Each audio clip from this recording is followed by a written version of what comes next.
Hello students, welcome to the session. I am Mr. Manoj H. Mota, Assistant Professor, Department of Civil Engineering, SIT COE. This particular session is on the introduction to aggregates. Aggregate is one of the very significant building material used. It is one of the major constituent in the reinforced cement concrete. The outcome of this session. At the end of this session, you will be able to understand the characteristics of aggregates as a building material. So what is aggregate? It is the material used for manufacturing of mortar and concrete such as sand, gravel, etc. These things are called aggregates. Aggregates are generally cheaper than the cement and provides a greater volume, stability and durability of the concrete. The aggregate is used primarily for the purpose of providing bulk to the concrete. It provides the body to the concrete.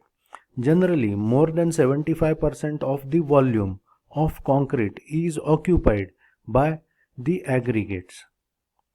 To increase the density of a resulting mix, which ultimately results into the improvement of a strength and the overall life, the aggregate is frequently used in different sizes. The most important function of the fine aggregate is to assist in producing the workability and uniformity in mixture. The aggregate, as discussed earlier, provides about 75% of the body of the concrete, and hence its influence on the overall structure is extremely important.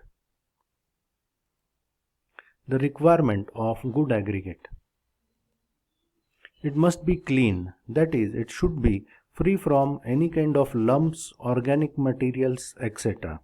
Such kind of thing is essential because the uncleaned aggregates generally results in the inferior type of bonding with the cement paste and ultimately results in the inferior structure where the bonding is less, and because of which the ultimate strength gained by the overall structure is very less as compared to the expected with the help of clean aggregates. It should be strong. As the strength of a structure is a function of a type of aggregates, it must be strong to withstand all kind of loadings to which it is exposed. It should be durable, its life must be higher. It should not react with cement after mixing. Generally, cement is a chemical which is particularly used for bonding, while we expect that the aggregates must be the non-reactive. It should not react with the cement. It should have a rough surface. This rough surface helps us to achieve a better bonding. So the aggregates must be rough enough. It should not absorb the water more than 5%. Generally, the cement paste consists of the good amount of water in it. Rather, the adding of water makes cement or convert cement into a good binder. But if the aggregates absorb the water from the cement paste or mortar, then it will not able to react in a way it is intended to. So the aggregate should not absorb the water from the surrounding. It should not be soft and porous. It should be chemically inert as explained above. It should have a very less porosity, and it should be preferably cubical or spherical in shape. The classification of aggregates. Aggregates are classified according to its origin in terms of geological origin. Then it's basically classified even on the basis of the size of aggregate. Classification based on the shape of aggregate. Classification based on the surface texture, and the classification based on the unit weight. So according to geological origin, the aggregates are divided as natural aggregates and artificial aggregates. Natural aggregates are those aggregates which are generally obtained from the natural deposit of either sand and gravel or from quarrying by cutting the rocks. The cheapest among them are the natural sand and gravel, which have been reduced to their present size by a certain natural agents such as the water, wind, or snow. The river deposits are the most common and are of very good quality too, and that's why they are predominantly used in the construction of building. Next are the artificial aggregates. As we are aware, the unlimited extraction of natural resources have been resulting in the imbalance of a nature. There is a need of using a certain artificial aggregates. These artificial aggregates are eco-friendly materials. They are made out of various byproducts such as fly ash, power plant solid waste, rice husk ash, blast furnace slag, granite powder, iron ore slag, overburnt brick bats, etc. As these materials are considered as pollutants of the environment, such materials can be utilized as an artificial aggregate because of their strength and other parameters which are helpful to make them as a substitute suitable. One of the most widely used artificial aggregate are clean broken bricks and air-cooled fresh blast furnace slag. The broken bricks of good quality provide a satisfactory aggregate for the mass concrete and are not suitable for reinforced concrete work if crushing strength of a brick is less than 30 to 35 megapascal or 30 to 35 Newton per mm square. When we use such artificial aggregate, particularly the bricks, it should be free from all types of lime mortar and lime sulfate plaster. The brick aggregate is not suitable for waterproof construction as they are porous and they tend to absorb the water from the mortar. It also has a poor resistance to wear and hence is not suitable for concrete for the road construction work. Classification based on size. Based on size, the aggregates are divided as coarse aggregates and fine aggregates. The coarse aggregates are the aggregates which are having a size more than 4.75 mm. The function of such aggregate is to act as a main load bearing component of a concrete, while fine aggregates are those aggregates which are having a size less than 4.75 mm and predominantly they are used to serve the purpose of filling or filling all the open space in between the coarse particles. Classification based on shape. The shape of aggregate is an important parameter since it affects the workability of a concrete. So the classification based on shape is as rounded aggregates, partly rounded aggregates, angular aggregates and flaky aggregates. The example of rounded aggregate is like river or seashore gravels, which are rounded in nature. The pit sand and gravels are partly rounded. The crushed rocks are angular in nature, while the laminated rocks are flaky in nature. Classification based on the texture. Surface texture is a measure of smoothness or roughness of an aggregate.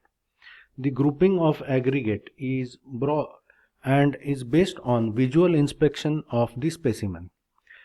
So as per the codes, the aggregates are classified into 5 groups, namely glassy, smooth, granular, crystalline, honeycombed and porous.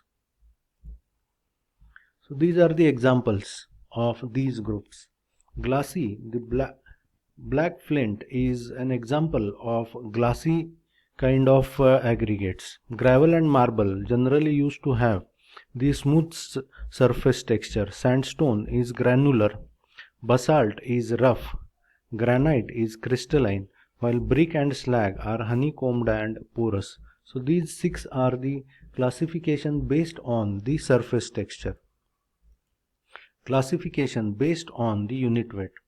Aggregates are even classified on its unit weight as lightweight, heavyweight and normal weight aggregates.